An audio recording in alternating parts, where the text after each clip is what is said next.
கோவை மாவட்டம் வெள்ளியங்கிரியில் 7 மலைகள் உள்ளன. மொத்த பயண தூரம் 6 கி.மீ. ஆகும். கரடு முரடான பாறைகள் மற்றும் செங்குத்தான மலைப்பாதைகளை கடந்து வெள்ளியங்கிரி மலை உச்சியை அடைந்து வெள்ளியங்கிரி ஈசனை வழிபடலாம். முதல் மலை. முதல் மலையில் அமைந்துள்ள பாதை முழுவதும் சீரான படிகள் என்றாலும் படியின் உயரம் 3/4 முதல் 1 அடி வரை செங்குத்தானவை. இரவில் நிலா வெளிச்சம் இருந்தாலும் அடர்ந்த சோலைகளின் நடுவே பயணிக்கும் போது இருட்டாகத்தான் இருக்கும். இம்மலையில் மூங்கில், தேக்கு, வேங்கை மற்றும் மூலிகைச் செடிகள், மரங்கள் அதிக அளவில் உள்ளன.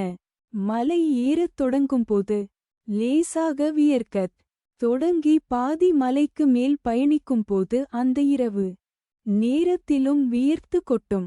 மலை ஏறும்போது ஓம் நமசிவாய என்ற மந்திரத்தை சொல்லிக்கொண்டு சென்றால் எந்தவித சலிப்பும் தெரிவதில்லை. 7 மலைகளில் முதல் மலை அதிக உயரம். சுமார் 1.5 கி.மீ. இருக்கும். முதல் மலை முடிந்து இரண்டாவது மலை. தொடக்கத்தில் வெள்ளை விநாயகர் சந்நிதி உள்ளது. இரண்டாவது மலை. இந்த மலையில் சிற்சில இடங்களில் சமவெளியும் படிகளும் இருக்கும். சுனையில் நீர் குடித்து இரண்டாவது மலையில் உற்சாகமாக நடையிடும்போது அதன் எல்லையாக நிமிர்ந்து நிற்கிறது வழுக்கு பாறை ஒன்று. இந்த பாறையில் ஏறும்போது புதுமையாய் இருக்கிறது. இம்மலையில் மிளகு, திப்பிலி, மூங்கில், வேங்கை போன்ற தாவர மர வகைகள் காணப்படுகின்றன. இம்மலையின் முடிவில் பாம்பாட்டி சுனை என்ற தீர்த்தம் உள்ளது. மூன்றாவது மலை. மூன்றாவது மலையும் ஒரு சுனையோடு தொடங்குகிறது.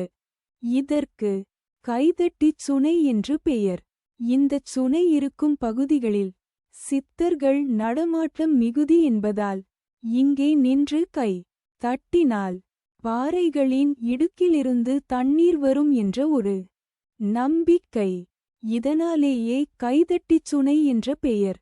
நான்காவது மலை. ஒருவிதமான கோரை புட்கள் அடர்ந்து வளர்ந்த இடம் வந்தால் அது 4ஆம் மலையின் தொடக்கம் என அறியலாம். 4வது மலை சமதளத்தில் இருக்கிறது. நடந்து போக எளிதாகவும் பக்தர்கள் தங்களை ஆசுவாசப்படுத்திக் கொள்ள வாய்ப்பாகவும் இந்த மலை விளங்குகிறது. இந்த 4ஆம் மலையில்தான் ஒட்டர் என்கிற சித்தர் சமாதி அடைந்திருக்கிறார். எனவே ஒட்டர் சமாதி என்கிற பெயர் வெள்ளியங்கிரி பக்தர்களுக்கு நன்கு அறிமுகமான பெயர். இம்மலையை திருநீர் மலை எனவும் கூறுவர்.